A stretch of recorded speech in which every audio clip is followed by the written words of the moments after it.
Buenas noches con todas y todos. No sé si se me puede escuchar bien.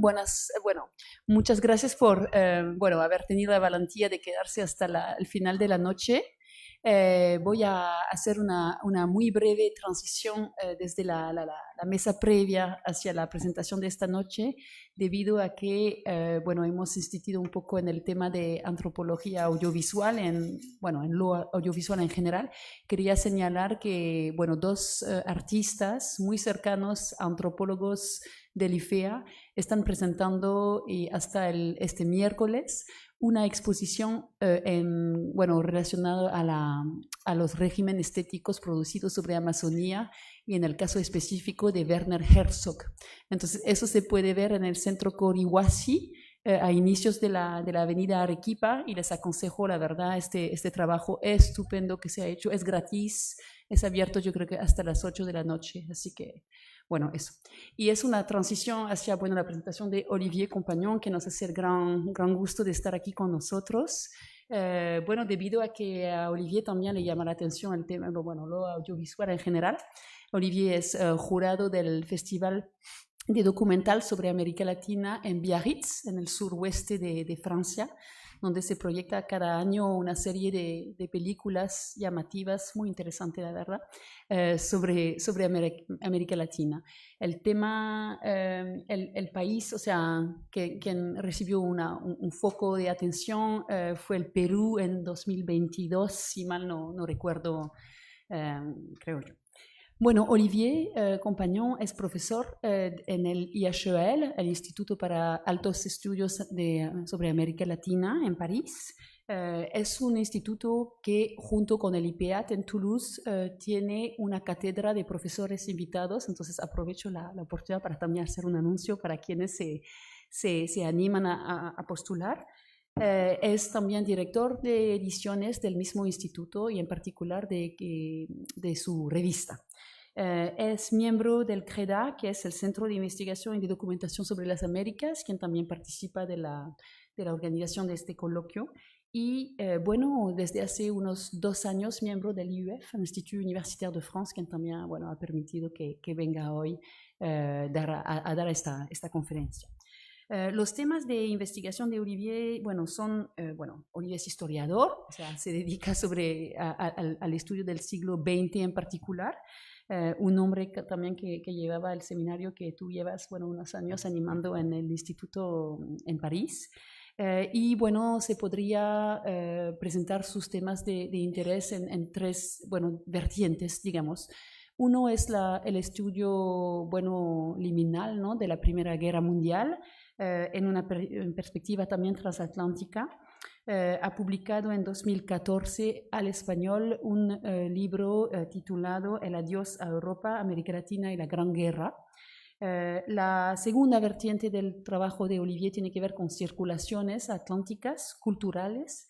De hecho, participa de un proyecto que lleva unos años y cuyo sitio internet se puede, abierto al público y en ciencias abiertas.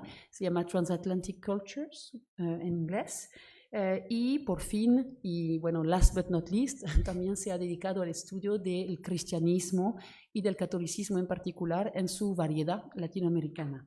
Estas 2 últimas vertientes, aristas, digamos, de su trabajo, se articulan en su ponencia de hoy, que Olivier nos hace el placer de hacer, ya que va retomando sus primeros temas de estudios que tienen que ver con la teología de la liberación y con la figura de Gustavo Gutiérrez en particular, y hoy va a tocar la recepción africana de tal padre que nos dejó hace unos meses. Yo aprovecho la oportunidad para agradecerles muchísimo a la Universidad Católica de Lima por acoger al cierre de esa conferencia y a los colegas, en particular a Carlos Picone y Miguel Costa, quienes han hecho un trabajo espectacular para que podamos tener esa conferencia hoy, y en general a todo el comité organizador y científico quienes han hecho un trabajo muy, muy lindo, porque ya llevamos 2 días entrelazando voces desde varios puntos del Atlántico, y espero que eso encuentre un eco en la ponencia de hoy. Olivier, adelante, gracias. Gracias, Irene, por esa presentación. Buenas tardes a todas y a todos.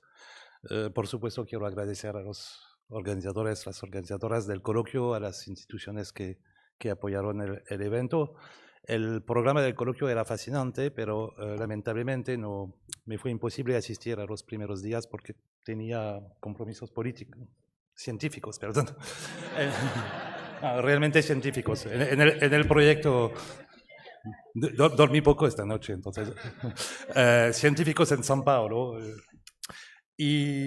Pero bueno, es un placer y es un honor estar aquí para pronunciar esta conferencia de clausura y presentar mis investigaciones actuales. Lo que voy a presentar sobre la recepción africana de Gustavo Gutiérrez forma parte de un proyecto mucho más amplio, demasiado amplio creo, pero bueno, es así, que trata de escribir una historia transatlántica de la teología de liberación.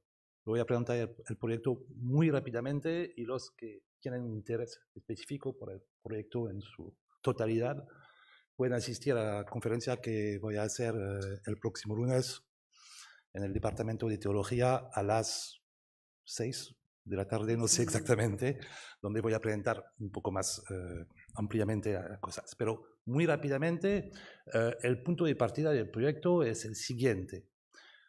Por un lado, tenemos una historiografía dominante de la teología de liberación que la presenta como una producción intelectual, teológica, específicamente latinoamericana, como lo fue la producción filosófica de Leopoldo Sea, del mexicano Leopoldo Sea, que quería inventar una filosofía latinoamericana, como lo fue la teoría de la dependencia con los economistas brasileños y chilenos, sobre todo en el ámbito económico. Y eso lo podemos observar, esa visión historiográfica de la teología de liberación, la podemos observar en muchísimos trabajos.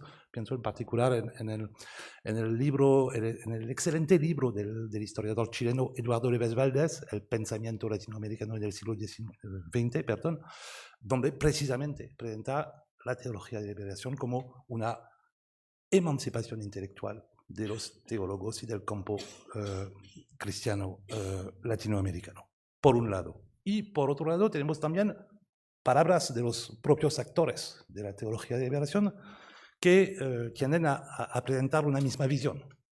Beber en su propio pozo, decía Gustavo Gutiérrez, y Leonardo Boff, otra figura fundamental de la teología de liberación, insistía mucho sobre esta dimensión de autoctonización de la teología y de emancipación en relación con las teologías del primer mundo y sobre todo de Europa.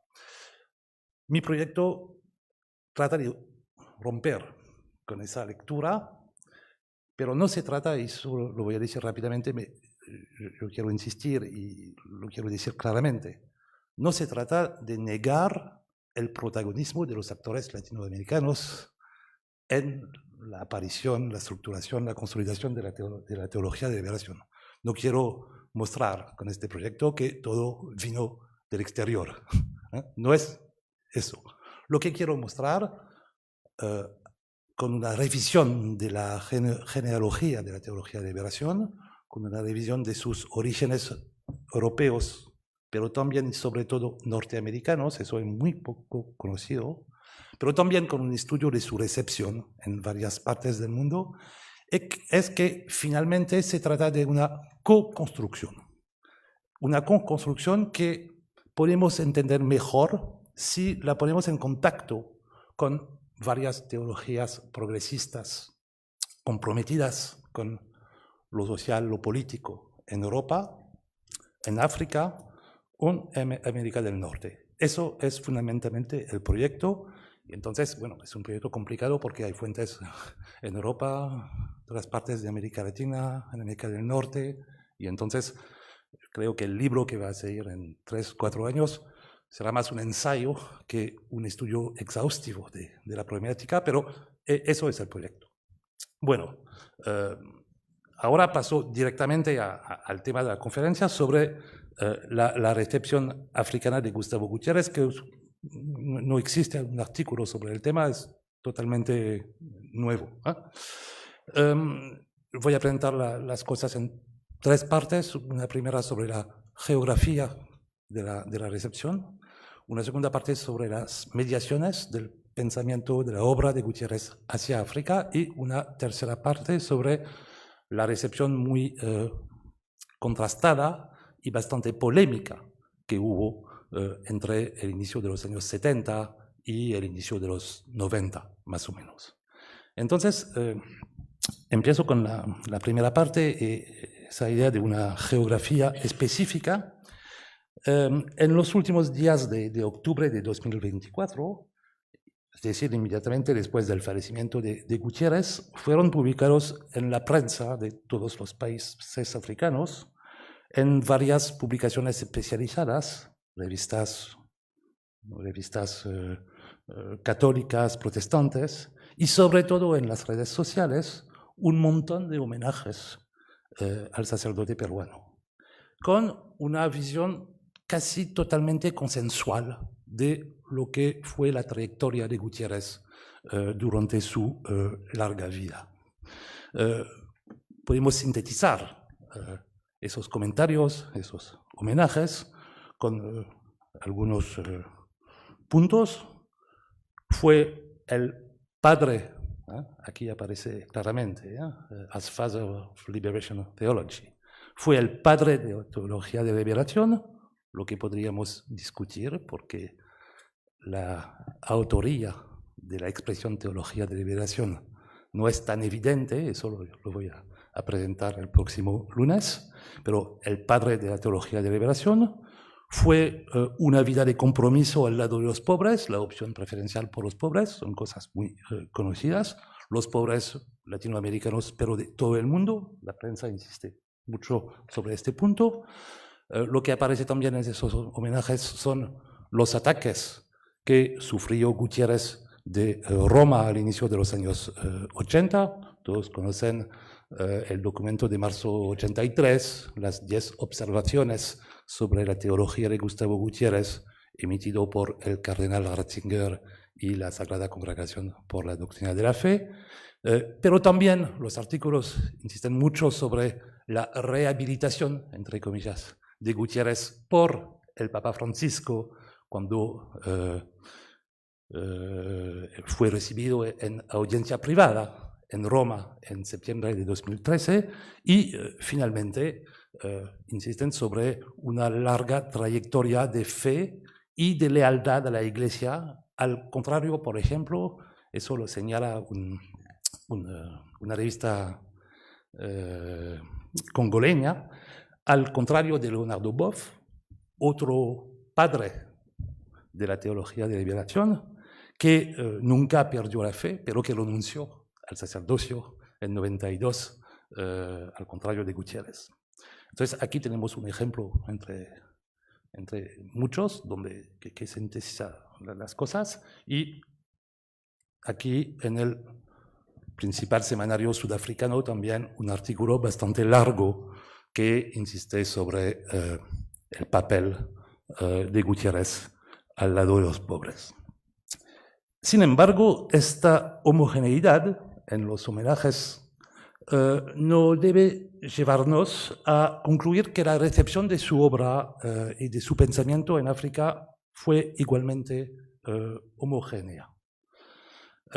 Mi método para trabajar fue el uso de varias, podré detallar un poco más si hay preguntas, de varias herramientas de las humanidades digitales para constituir un corpus representativo de las principales producciones de la teología africana contemporánea y después de iniciar búsqueda sistemática para ver las referencias a Gutiérrez, las discusiones sobre Gutiérrez, etcétera, etcétera. Y lo que aparece es una geografía muy precisa de la difusión, de la recepción de su obra y de su pensamiento. Una geografía que combina, por una parte, los países donde el catolicismo es dominante en África, y por otra parte, los países donde el idioma oficial, o uno de los idiomas oficiales, es el francés. Eso es la conclusión de mi encuesta cualitativa. Muy rápidamente, para aclarecer un poco las cosas geográficas. Aquí aparecen claramente dos Áfricas, una África del norte musulmana y del sur cristiana, pero tenemos que precisar un poco las cosas. El cristianismo no se reduce al catolicismo, por supuesto, y existe una África donde el catolicismo es dominante, que es los países en amarillo, un poco naranja y rojo, pero hay también una África lingüística, donde aquí aparece en azul la presencia del idioma francés. Si tomamos el caso aquí de Angola, es un país de tradición portuguesa, lo sabemos, donde el catolicismo es dominante, pero donde casi no aparece la obra, el pensamiento, referencias a Gutiérrez. Entonces, tenemos aquí una conexión, es exactamente la misma cosa en África del Sur, donde existió, lo sabemos, una teología de la liberación específica, la teología de la liberación de Desmond Tutu, una figura fundamental de la lucha contra el régimen de apartheid, que hablaba de teología de liberación, pero Desmond Tutu dice explícitamente en un libro en homenaje a Gutiérrez, publicado al final de los 80, inicio de los 89, creo, que efectivamente Gutiérrez es una figura fundamental de la teología comprometida del siglo XX, pero que su influencia fue casi inexistente en África del Sur, porque precisamente hay una conexión de la teología sudafricana, voy a volver sobre eso al final de mi presentación, con una tradición más protestante y anglófona, pasando por Londres, hasta la Nueva York, Princeton, etc. Yo voy a volver sobre eso. Entonces tenemos esta geografía específica. Naturalmente, eso conduce al segundo punto de la presentación, que es un punto fundamental, sobre las mediaciones, sobre las condiciones materiales de la circulación de la obra y del pensamiento de Gutiérrez. Para decirlo como lo decía Bourdieu, cuando se interesaba por las condiciones sociales de la circulación internacional de las ideas, para citar su artículo, ¿quiénes son los actores de la importación-exportación? ¿Cuáles son las mediaciones materiales? Bueno, y aquí podemos proponer una tipología que explica esta circulación. Primer punto fundamental. Casi no hubo, y eso lo confirmé con muchas entrevistas con teólogos o actores diversos del catolicismo africano, casi no hubo impacto de los libros. Sabemos que normalmente cuando un historiador estudia la circulación internacional del marxismo, la primera cosa es evaluar un poco las traducciones, sus circulaciones, cuántos ejemplares, etcétera, etcétera. Y en el caso de la circulación de Gutiérrez, más en el caso de África, los libros, las traducciones, las numerosas traducciones, porque, por ejemplo, Teología de la Liberación, Perspectivas, de 71, fue traducidos en más de 40 idiomas. Entonces, existen las traducciones, pero África, lo sabemos, la mayoría de los países africanos, con varias excepciones en el norte de África y en África del Sur, casi no tienen redes de difusión de los libros, casi no tienen librerías y tienen espacios académicos subdesarrollados, no me gusta mucho la expresión, no, pero es una evidencia, bibliotecas universitarias que casi no existen, eso es la realidad, con muy pocas excepciones, que efectivamente hacen imposible la hipótesis de una circulación a través de las traducciones y de los libros. Entonces, ¿cuáles fueron las mediaciones principales? La primera, fundamental, son las circulaciones de estudiantes desde África hacia Europa. Con 2 o 3 espacios académicos europeos que podemos identificar muy fácilmente. Primer espacio fundamental, la Universidad Católica de Lovaina, en Bélgica. Todos conocemos la tradición muy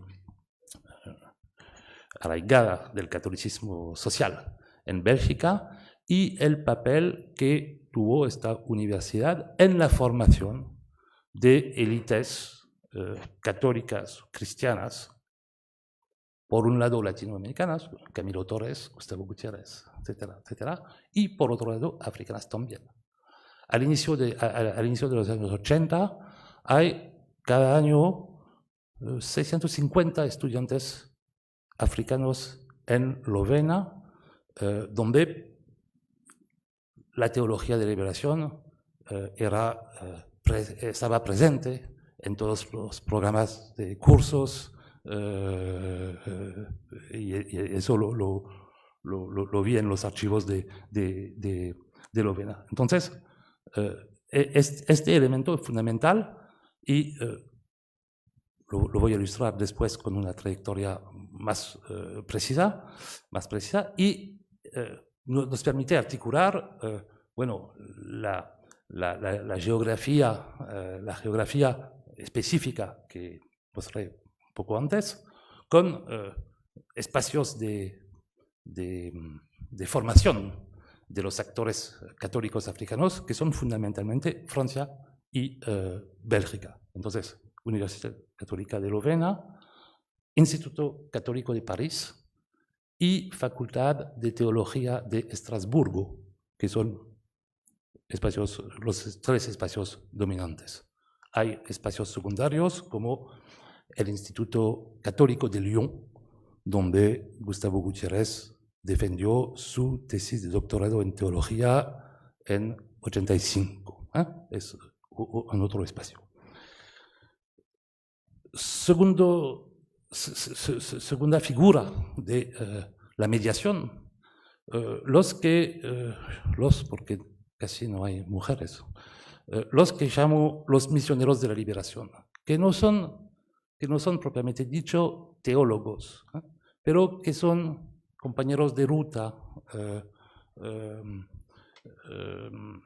actores del campo católico que conocen a veces directamente Gutiérrez u otros teólogos de la liberación y que van a circular masivamente en el mundo y transmitir a través de estas circulaciones su conocimiento de las nuevas formas teológicas latinoamericanas, de las transformaciones del catolicismo contemporáneo. 2 ejemplos que me parecen muy interesantes. El primer ejemplo es el caso poco conocido, creo, de un sacerdote francés, Vincent Cosmao. Vincent Cosmao fue en una primera parte de su carrera capelán militar en Senegal durante 10 años. Construyendo en Senegal, entonces, entre 55 y 65. Entonces, en el periodo fundamental de ruptura de la relación colonial con Francia. Y construyendo en Senegal redes con el catolicismo muy minoritario de Senegal, pero también redes más amplias en el mundo católico de África del Oeste. Regresando a Francia, en 1965, fue director del Centro Lebret. Entonces, el centro fundado por el padre Louis-Joseph Lebret, conocido por sus trabajos sobre la economía humana, tan citado en las obras de Gustavo Gutiérrez, criticado también a veces, pero citado regularmente. Entonces, después fue fundador del Centro Lebret y de la revista Foi et Développement, Fe y Desarrollo, que publicó una cantidad impresionante de artículos sobre precisamente las nuevas formas de compromiso social y político de los católicos latinoamericanos. Y en el marco del Centre Lebret, dicho de otro modo, el Centre Lebret fue un lugar donde llegaron al inicio de los años 70 45, 50 estudiantes africanos entre 62 y 78. Y entonces aquí podemos observar una conexión directa entre Cosmao, que tiene sus redes africanas, el Centre Lebret, que era inicialmente muy conectado con América Latina porque Lebret había iniciado encuestas en Colombia, en Brasil, en Ecuador, y tenía sus propias redes en América Latina, y entonces hubo una sociabilidad entre africanos y latinoamericanos en este pequeño espacio en París, en el 13e arrondissement de París, que fue también fundamental. Otra figura interesante es el brasileño Paulo Freire, y aquí viene también la idea de la importancia de los exilios. Paulo Freire, que no es un teólogo, pero que es una referencia fundamental para todos los teólogos de la liberación sobre el proceso de concientización de las poblaciones oprimidas, entonces pedagogía del oprimido, etcétera, etcétera. Exilió en Chile, exilió a Estados Unidos, en Nueva York, 3 años en Ginebra y después varias misiones en países africanos recientemente independientes para iniciar campañas de alfabetización. Aquí utilizo los resultados de la encuesta de una investigadora francesa, Mélanie Touloat, que ahora trabaja sobre las misiones de Paulo Freire en Guinea-Bissau, donde pasó 4 años para organizar una campaña de alfabetización y donde todos los testimonios dicen cómo Paulo Freire fue un introductor de las transformaciones teológicas latinoamericanas en el caso africano. Desarrollando comparaciones entre, bueno, las condiciones de países del tercer mundo, porque estamos también en este momento intelectual de aparición y consolidación de la noción del tercer mundo, esta idea de un destino compartido entre países del sur, lo que llamamos ahora el sur, crecimiento demográfico, subdesarrollo, pobreza, desigualdades, ambiciones imperialistas, neocoloniales de Europa o imperialistas de Estados Unidos, Unión Soviética, etcétera, etcétera. Y hay muchos testimonios de esta campaña de Freire en Guinea-Bissau que precisamente confirman o atestan su papel de mediador fundamental entre espacio intelectual, teológico latinoamericano y el espacio africano. Otra, por supuesto, otra figura de los misioneros de la liberación, eso lo voy a desarrollar, todos los sacerdotes Fidei Donum, que pasaron 3, 4, 10 años en África y después en América Latina, o lo contrario, pero que fueron también, hay un caso de un sacerdote italiano que fue también una mediación esencial entre Brasil, entonces no sé es exactamente el caso de Gutiérrez, y Camerún. Y otro elemento fundamental, tercer elemento de mi tipología, lo que llamo los lugares de sociabilidad. Es decir, lugares donde se estableció el contacto entre actores del catolicismo latinoamericano y del catolicismo africano. El primer de esos lugares de sociabilidad fue el concilio, fue el Segundo Concilio del Vaticano.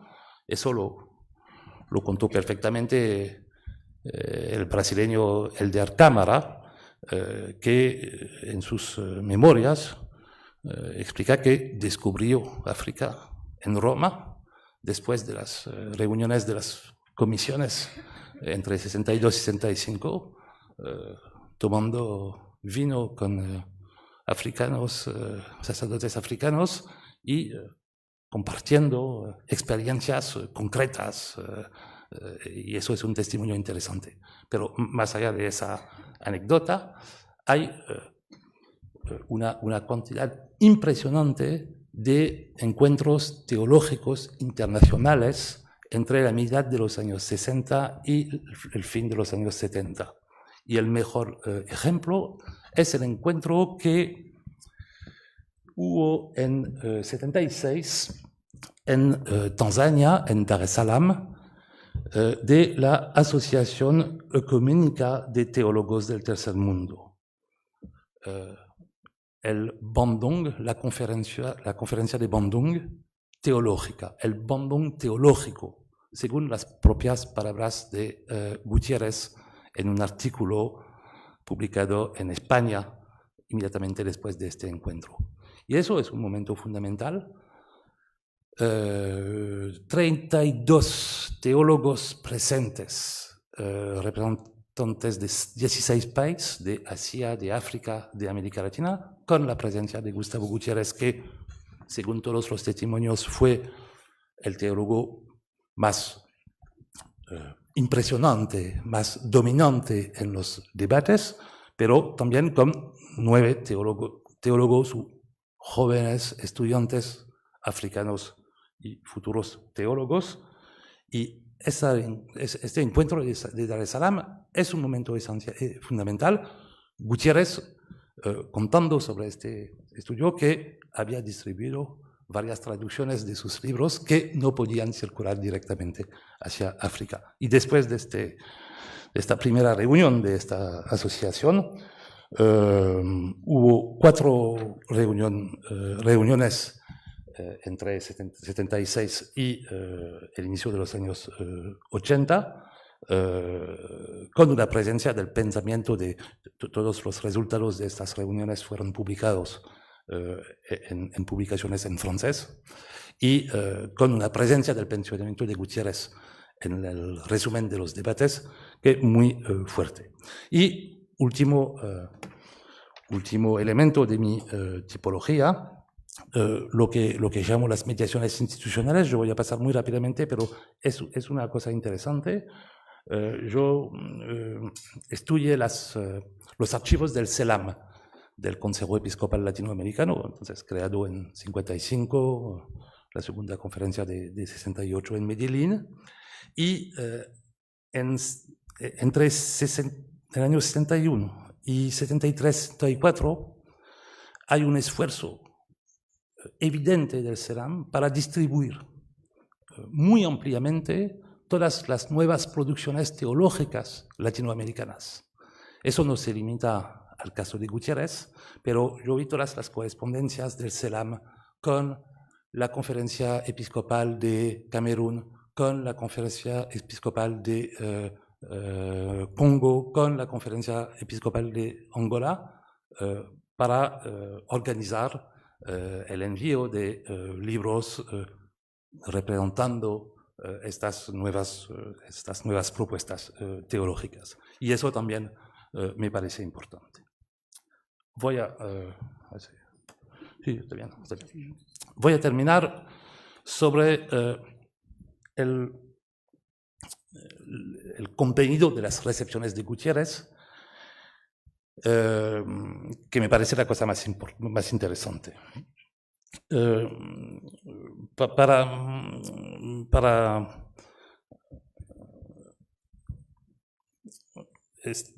evitar una dispersión de las referencias, yo voy a desarrollar un ejemplo preciso, que es el caso del teólogo camerunés Jean-Marc Ella, que me parece bastante paradigmático de lo que ocurrió con Gutiérrez.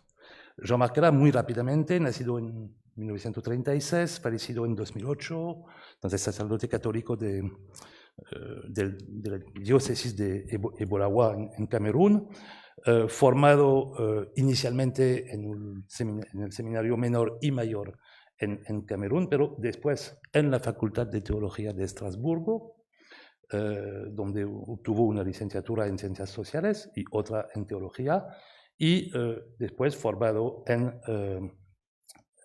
una universidad de París en Antropología Social. Pasó 15 años en Camerún hasta la mitad de los años 80 y después fue profesor en la Facultad de Teología de Yaoundé y después también en Canadá. Y su caso me parece muy interesante y nos permite también plantear, creo, nuevas preguntas sobre el contenido de la teología de Gutiérrez. Hay claramente dos fases distintas en la recepción de Gutiérrez por Jean-Marc Héla. Una primera fase que corresponde más o menos a los años 75, 6, hasta la mitad o el fin de los años 80, que es una recepción totalmente entusiasta del pensamiento y de la obra de Gutiérrez. Recepción entusiasta de un discurso histórico sobre la Iglesia católica como pilar del orden colonial, entre la conquista y las independencias, y como pilar también del orden neocolonial después de las independencias. No es la dimensión más fuerte de la obra de Gutiérrez. El historiador, el verdadero historiador de la teología, entre los teólogos de la liberación, fue Enrique Dussel. Su obra es fundamental desde este punto de vista. Pero esta crítica del papel histórico de la Iglesia durante el periodo colonial aparece claramente en muchos textos de Gutiérrez y es una crítica totalmente apropiada por Jean-Marc Héla. Segundo elemento, apropiación también de un discurso más eclesiológico que contesta la verticalidad del poder en la Iglesia. Sobre todo, apropiación de una teología de la inculturación, es decir, de esta idea de adaptar a los contextos locales las teologías que es tan importante en la teología de Gutiérrez, y Jean-Marc Héla fue un traductor del pensamiento de Gutiérrez con su propuesta de desarrollar una teología al pie del árbol, es decir, arraigada en las realidades profundas de su país, con referencias permanentes a la obra de Gutiérrez. Y también una lectura de la obra de Gutiérrez como una teología del desarrollo. No solamente una teología de la liberación de todas las opresiones, pero una teología del desarrollo frente al problema frente a las realidades postcoloniales que conocen los países africanos más o menos 10 o 15 años después de su independencia. Por supuesto, una enfatización sobre el análisis de las causas de la pobreza, desigualdades, etcétera, etcétera. Y entonces una recepción entusiasta, una verdadera apropiación que se traduce perfectamente en su libro Le Cri de l'homme africain, publicado en 1980. Pero surge un segundo momento de la recepción muy interesante a partir, inicialmente, las primeras críticas a la teología de la liberación latinoamericana, pero más especialmente a la teología de Gutiérrez, aparecen en Ma foi d'Africain, 1985, pero sobre todo serán formuladas en Repenser la teología africaine en 2003. Y aquí tiene un ejemplo. Surge una crítica muy fuerte sobre la ausencia radical, dice Jean-Marc Héla, de la cuestión afrodescendiente en la obra de Gutiérrez y más allá en la teología de liberación. Es una teología de blanquitos. Es una teología, que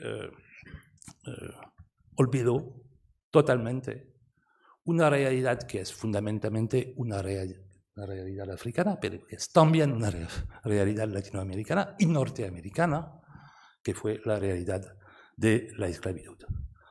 Y en el libro de 2003, la crítica es bastante violenta. Y entonces aparece un segundo momento de la recepción, mucho más crítico, que corresponde también a una disminución de las referencias a la obra de Gutiérrez en las producciones teológicas africanas. Eso me interesa mucho, porque, primer elemento de interpretación, cómo efectivamente, cómo Gutiérrez tomó o no en cuenta la realidad de la esclavitud. Hay una presencia cuando entre los análisis sobre el periodo colonial, hay una presencia de la cuestión racial durante el periodo colonial, pero sin enfatización, efectivamente, de la cuestión afrodescendiente. Eso es una constatación evidente en las producciones entre 61 y el fin de los años 80, pero hay una participación de Gutiérrez en un coloquio de 98 donde hace casi una autocrítica de su sí, una autocrítica sobre la ausencia o sobre la ausencia en su propia obra de esta realidad. Eso es un primer elemento. Segundo elemento, la disminución de las referencias a la teología de Gutiérrez corresponde a la aparición de nuevas referencias, que son las referencias a la Black Theology norteamericana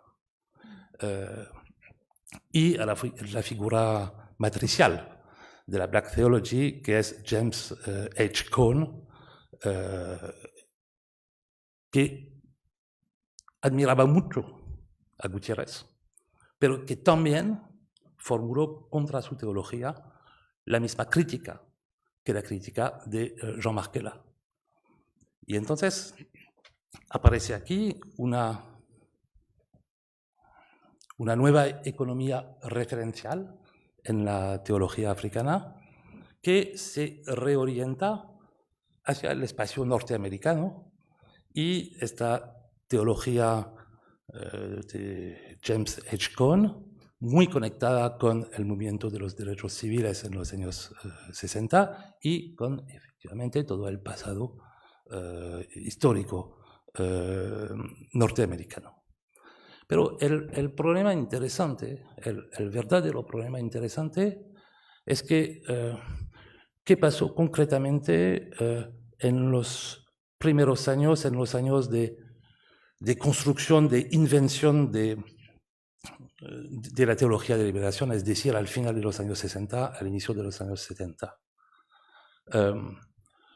En Estados Unidos, en el seminario de teología de la Universidad de Princeton, por un lado, y en el seminario del Union Theological Seminary en Nueva York, por otra parte, podemos observar que hay estudiantes norteamericanos como James H. Cone, que precisamente está elaborando su Black Theology, y por otra parte, muchos latinoamericanos, algunos de ellos protestantes, el brasileño Rubem Alves, que tenía una relación bastante fuerte con Gutiérrez al inicio de los años 70, relación epistolar, y hay muchos testimonios de Rubem Alves sobre esta relación, que estaban trabajando todos juntos a la elaboración de teologías comprometidas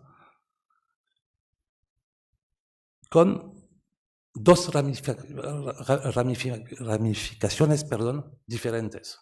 Una muy racializada en Estados Unidos y una que finalmente insistió sobre todo sobre la figura del pobre, más allá de la herencia de la historia de la esclavitud, etcétera, etcétera. Y eso es un elemento que me interesa mucho y que confirma también la hipótesis inicial de una co-construcción. Tenemos... Sí, un despertar. Bueno, ya tienes el mensaje. No, pero entendí perfectamente. Pero que confirma perfectamente la hipótesis inicial. No hay, por un lado, actores latinoamericanos que elaboran una nueva teología y por otro lado no.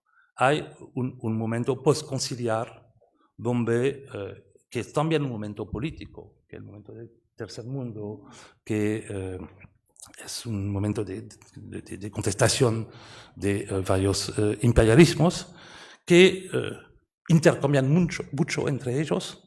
Entonces es interesante consultar, por ejemplo, la correspondencia entre James Edgecombe y Rubén Alves durante todos los años 70, y Rubén Alves que utilizó la expresión teología de la liberación en mayo de 68, un mes antes de la conferencia de Gutiérrez en Chimbote, donde teóricamente podemos observar el primer uso de la denominación teología de la liberación. Pero entonces aquí tenemos relaciones que tengo que explorar un poco más precisamente, trabajando en los archivos precisamente de la Nueva York, donde hay muchos elementos de correspondencias, y eso no lo hice ahora, pero lo voy a hacer en los años que vienen. Y eso permite revisar también la concepción de las opresiones que existían al inicio de los años 70 en América Latina, en la mirada de los teólogos de la liberación. Bueno, hace 40 minutos estamos atrasados, creo, en el programa, entonces yo voy a terminar aquí. No lo precisé, pero se trata de hace 2 años que trabajo sobre eso. Yo trabajé bastante sobre varios archivos, pero tengo mucho que hacer en los 2-3 años que vienen, entonces se trata de un work in progress y por supuesto todos los comentarios y todas las críticas serán bienvenidas. Muchas gracias por su atención al final del coloquio.